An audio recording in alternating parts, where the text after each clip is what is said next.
Salut tout le monde, c'est Pascal avec vous pour une nouvelle vidéo. J'espère que vous allez bien, moi ça va très bien. Aujourd'hui on va faire la vidéo l'actualité Kickstarter sur les jeux qui sont en campagne actuellement sur Kickstarter. Donc on va aller regarder un petit peu quelques titres que j'ai relevés, ceux qui sont déjà en cours, ceux qui viennent de commencer et voir un petit peu ce qui pourrait être intéressant pour vous comme pour moi. Voilà, donc on est parti? Allez, on y va. Et on commence tout de suite avec un petit nouveau qui vient d'arriver, on va dire, cette semaine. Et ça s'appelle Windward. Et cette fois-ci, c'est sous la forme d'une expansion. Donc, il nous propose en fait une expansion, si vous avez déjà le jeu qui avait déjà fait un Kickstarter à l'époque, avec succès. Et nous avons aussi la Big Box, et là, il y a tout à l'intérieur. Donc c'est sûr que si vous avez déjà le jeu, il n'est pas proposé le jeu tout seul. Il est proposé sur leur magasin, mais je ne sais même pas si en fait ils le vendent pour pouvoir le livrer en Europe ou au Canada. Mais maintenant, vous avez une petite expansion qui vient de sortir. Ça a bien commencé. Déjà 97 000 à l'heure où j'enregistre, 1326 contributeurs, donc c'est bon. Pour ceux qui ne connaissent pas le jeu, en fait, le jeu peut se jouer, si je dis pas de bêtises, de 1 à 5 joueurs. Donc j'aime le fait qu'il y ait la possibilité de pouvoir jouer en solo. Ça se joue pour des parties de 45 à 75 minutes. Et c'est dans le monde, en fait, si on regarde un petit peu, des bateaux volants. Ok, une sorte de compétition bateau volant. Donc un jeu coopératif. De compétition, pas coopératif du tout, ok. Et là, on utilise le vent en fait pour le vent peut nous être utilisé pour ce qui est des modifications de nos mouvements et de nos actions, et on peut même se battre contre des léviathans de temps en temps. Voilà, donc le prochain jeu qu'on a aussi qui vient d'arriver, c'est Thunderstorm Quest: The Enemies Amongst Us, qui se veut en fait de nouvelles quests qui sont ajoutées au jeu existant qui avait déjà fait un Kickstarter. Donc il est disponible aussi en français et il peut être joué en solo. Donc je pense, si je dis pas de bêtises, c'est un jeu de... D'ailleurs on voit un homologue québécois qui ont fait une vidéo du jeu à l'époque. Et si je dis pas de bêtises, le jeu peut se jouer de 1-4 je pense. J'essaie de rouler pas trop parce que ça peut être agressant. Mais bref, voici en fait ce qu'il nous propose au niveau des pledges. On a l'accès au Pledge Manager si on veut décider plus tard. On a l'accès aux quests, alors donc seulement à les expansions en fait proposées dans ces Kickstarter. Ou on a aussi accès à la Shop and Reward. Pour pouvoir accéder au jeu de base et les anciennes exclusivités des Kickstarter précédents et tout ça. Livraison septembre 2021. Voilà. Nous avons aussi de Seven Citadel qui a commencé depuis plus d'une semaine. Maintenant, il reste 16 jours avant la fin de la campagne, qui est atteint déjà un bon 1 662 000 €. Équivalent à 2,5 ou 2,6 millions de dollars, ce qui est quand même bien. 23 204 contributeurs à l'heure de l'enregistrement, et ça avance bien. Les stretch goals avancent bien aussi. Majoritairement, en fait, les stretch goals, ce sont des cartes supplémentaires à ajouter déjà au gros nombre de cartes qui sont dans le jeu. C'est pas négligeable en soi, ça fait de l'aventure supplémentaire, des variations et de l'aventure supplémentaire. Donc, c'est déjà bien. D'ailleurs, ils le disent ici, on avec les 11 stretch goals, ça a rajouté 41 cartes de plus. C'est beaucoup quand même. C'est quand même beaucoup. Il n'y a toujours qu'un seul pledge à 69 € ou environ 108 $ canadiens. Et c'est quand même cool. Moi, je trouve que ça avance bien. Vous pouvez voir une de vidéos où j'en ai fait la présentation de ce Kickstarter sur l'écran. Ensuite, nous avons Dungeon Fighter qui est en cours, qui fait aussi un bon score, 117 000 $ canadiens pour un 62 000 demandé avec 892 contributeurs à l'heure actuelle. Ça, je veux en fait un jeu de coopération de 1 à 6 joueurs, donc j'aime encore le fait qu'on peut jouer solo, où en fait on utilise pas mal des dés. Et c'est une sorte de mini-donjon où on doit se battre contre des boss. Donc, sûrement une sorte d'évolution, on avance plus loin et puis on avance vers des nouveaux boss et puis toujours.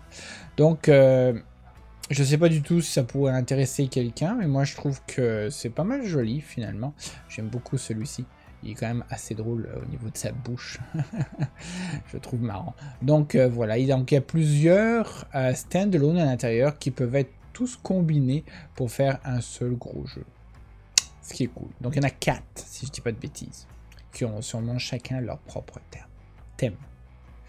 Nous avons ensuite Dinosaur World et Dinosaur Island Raw and Right, qui a commencé aussi la semaine dernière. Il reste 17 jours, 675 000 Canadiens sur 33 000 demandés, ce qui est bien.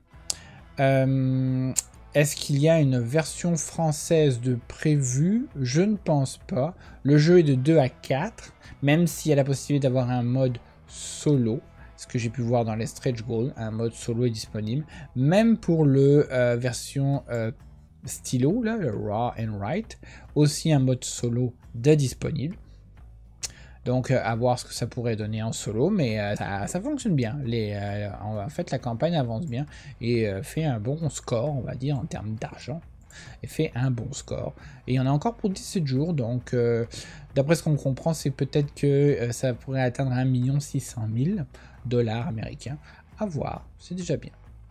Nous avons aussi Monster on Board, qui est déjà là depuis bien longtemps en fait, et dont il reste 27 heures avant la fin, qui a fait quand même 300 000 sur les 40 000 demandés, 300 000 Canadiens bien évidemment, sur les 40 000, donc on a 3185 contributeurs. Un petit jeu avec des figurines, des dés et aussi du drafting. Ils appellent ça une sorte de drafting avec des dés, donc ça a l'air assez sympathique.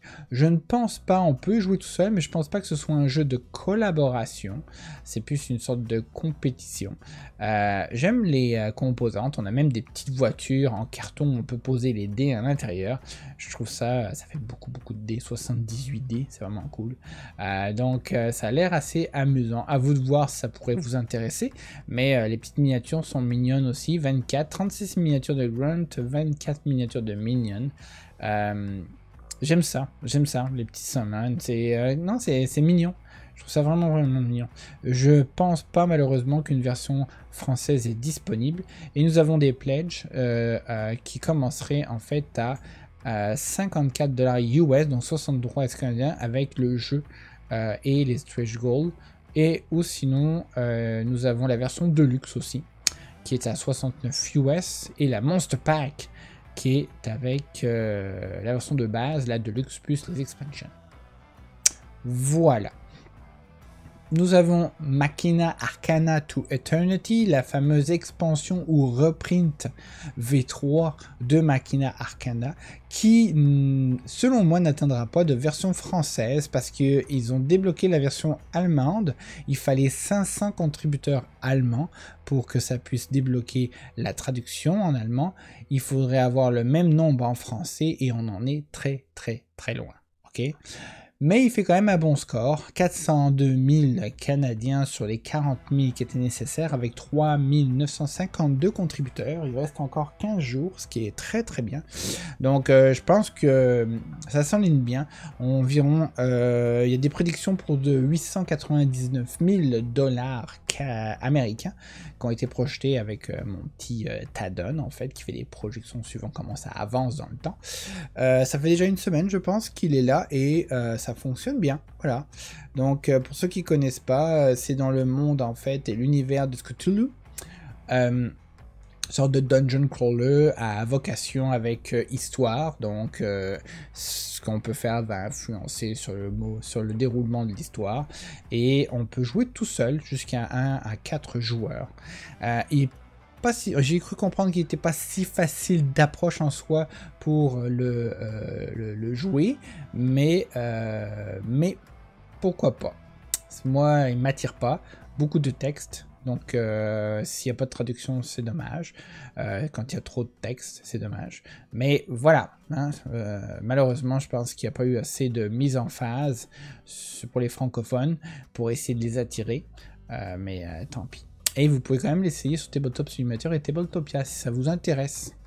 Ensuite, nous avons Dungeon Universalis, Second Printing, où on appelle ça aussi, je pense qu'ils appellent ça Duna Dune. What is Dune? Dungeon Universalis. Donc on peut jouer de 1 à 6.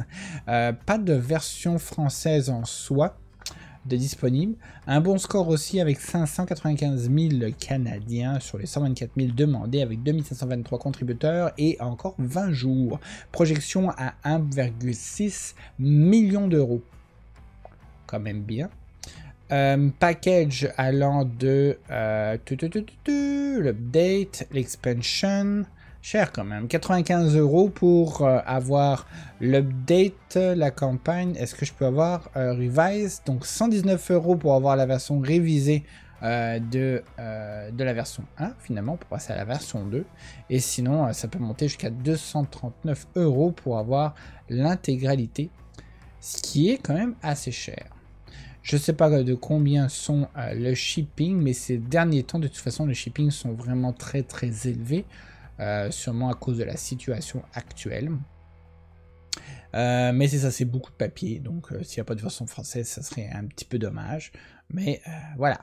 Ensuite, nous avons The Thing, The Board Game, qui avance bien aussi, 14 jours restants. Version française débloquée ou disponible, 353 000 Canadiens sur les 65 demandés, 2981 contributeurs, ce qui est bien. Une projection pour 648 000 € d'ici la fin de la campagne, ce qui est bien aussi. Et le jeu, en fait, a l'air quand même assez intéressant. On peut jouer de 1 à 8. 8, c'est quand même beaucoup. Comme ils disent ici, ça va être complètement traduit en français, et ça peut faire 15 minutes par joueur, donc à calculer à peu près. Donc il y a des bonnes critiques ou des bonnes premiers commentaires, on va dire, ou des premiers feedbacks. Ça a l'air intéressant. Je pense qu'il y a différents modes de jeu en plus. Donc voilà, ça avance bien. Il y a beaucoup de stretch goals aussi qui se débloquent. C'est bien, beaucoup de miniatures aussi, donc non, c'est cool. Insert, très très cool, un plastic insert, on aime ça pour pouvoir nous aider à ranger les composants à l'intérieur des boîtes, c'est cool. Voilà, donc ça avance bien.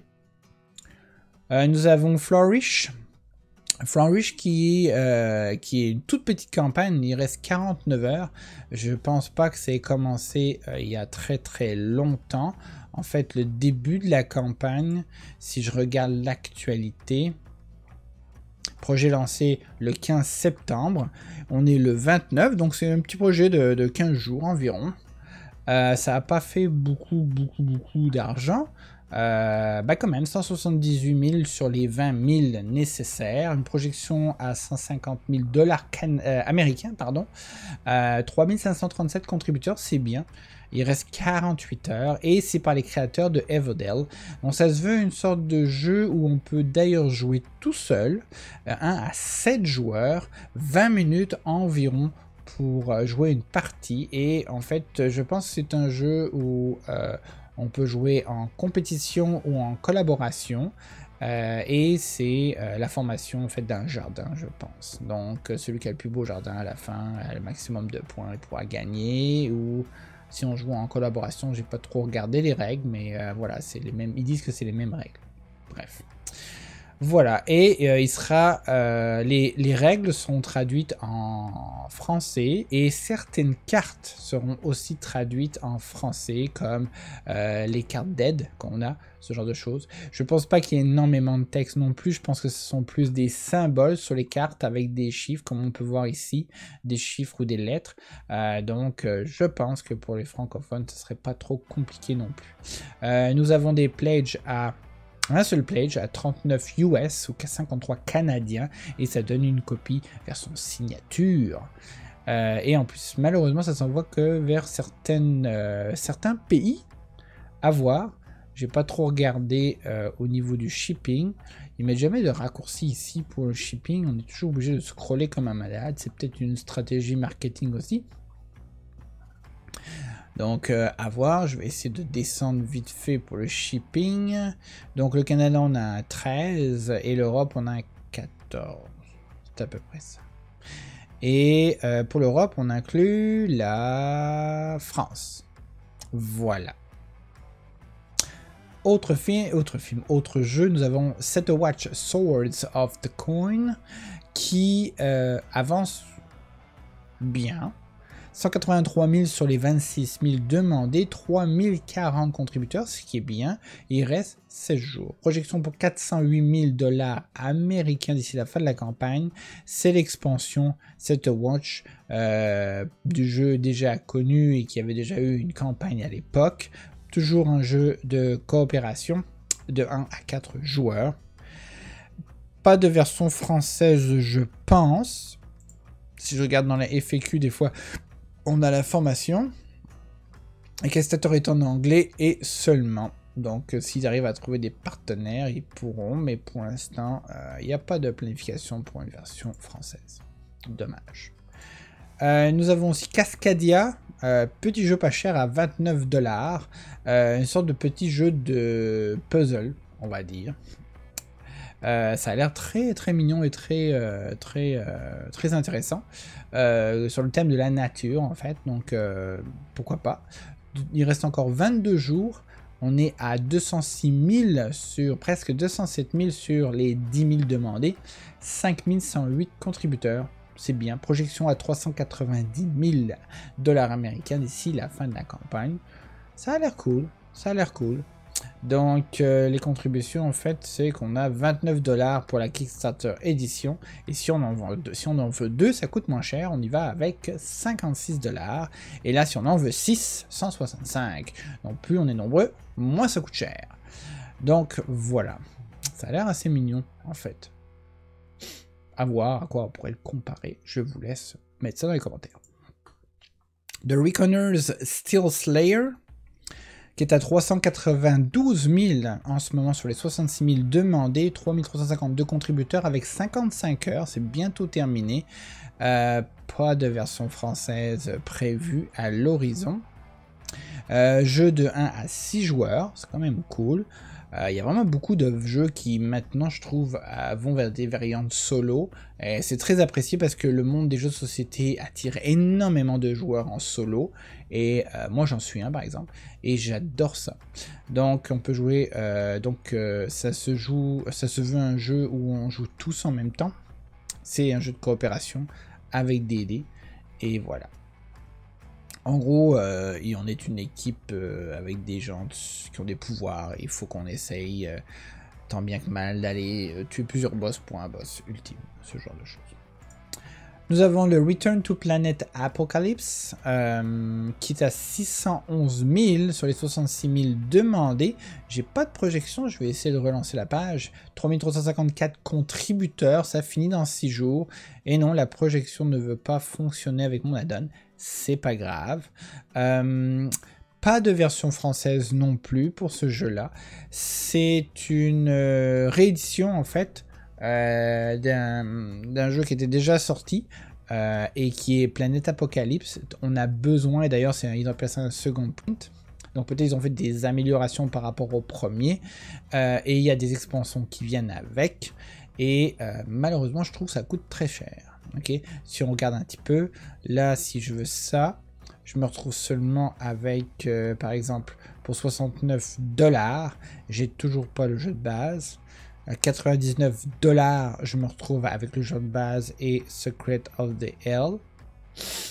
Et si je veux avoir le véritable tous, il faut que j'y mette 240 $ pour avoir le jeu de base. Est-ce qu'il y a au moins le jeu de base? J'ai même pas l'impression qu'il y a le jeu de base. Non, c'est pour ceux qui ont déjà le jeu de base. Waouh. Donc 334, tous, là on a tout. 334 on a tout.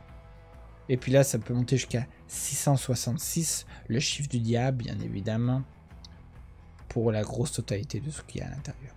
Grosse miniature, mais apparemment ça pourrait coûter un petit peu plus cher peut-être, mais il y aurait une version française possible. Cool. Ensuite nous avons Into Deep Reboot. Alors campagne qui avait déjà été faite et annulée. Là est à 108 sur les 50 000. C'est pas un gros score non plus. On s'entend que même si c'est pour un reboot, c'est bien. Ils ont fait à peu près un peu plus le double de ce qu'ils avaient demandé. C'est bien. Jeu de 1 à 4 joueurs, monde cyberpunk on va dire. où on est des hackers un peu, et des criminels, voilà, c'est ça, criminels, hackers, et ça peut se voir comme une sorte de jeu coopératif, je ne pense pas. Et les rulebooks seront disponibles en français, mais le jeu ne sera pas traduit en français. Ok. Et ça va avec un pledge qui commence à la version Kickstarter à 79 canadiens. Voilà. Shaoli a Second Printing plus expansion, donc un jeu de duel. Donc c'est une expansion, on peut récupérer aussi la version de base, reprinter, donc sûrement peut-être avec des corrections. 56 000 en ce moment sur les 26 000 demandés. Ça vient de commencer, hein, il reste encore 23 jours. Pourquoi pas? Je ne pense pas qu'il y ait de version française, de 1 à 4 joueurs. Et je vois pas d'annonce comme quoi il y aurait quoi que ce soit de version française. Mais ça a l'air mignon, pourquoi pas. À voir. Mais sinon, le pledge de base commencerait peut-être vers les 56 environ. Ouais, c'est ça. Alors, et pour finir, en fait, on a Nexus qui vient juste de commencer. Il est parti pour 29 jours. Ils en sont à 55 contributeurs. Ça vient juste de commencer le 29 septembre. À voir comment que ça va donner, mais ils n'ont pas été très chanceux, mais ils s'obstinent à vouloir leur sortir à chaque fois. Je vais vous montrer pourquoi. Donc 11 000, 55 contributeurs. Ça se veut être un jeu en fait d'arène, de combat et d'arène, avec une sorte d'histoire en arrière. Ça peut se jouer tout seul, je pense avoir vu qu'ils veulent débloquer la possibilité de mettre des règles pour jouer tout seul. Ça a l'air quand même mignon. Il y a quand même pas mal de figurines, on va dire. Je trouve que, je sais pas. En tout cas, c'est pas la première fois qu'ils sortent. Je sais pas si ça va donner quelque chose cette fois-ci. Et je vous explique pourquoi. Ils ont fait 5 projets. Et si on regarde un petit peu les projets qu'ils ont fait, eh ben, ils ont sorti Nexus une première fois qui a été annulée en 2018. Sorti Nexus une deuxième fois qui a été annulée encore en 2018. Ils ont fait des dés ici, ok. Ils ont fait un Nexus Redemption qui se veut plus une sorte de jeu de rôle avec livre et tout ça qui a été annulé en 2019. Et là ils ressortent encore Nexus, le jeu de société. Encore une fois, donc je dirais que c'est la 3e fois qu'ils se réessayent avec Nexus, le jeu de société. On leur souhaite bonne chance pour cette fois-ci. C'est tout ce que j'ai à dire. Donc voilà, c'est tout pour cette vidéo. J'espère que ça a pu vous aider à voir qu'est-ce qu'il y a en ce moment et qui pourrait être intéressant pour vous sur Kickstarter.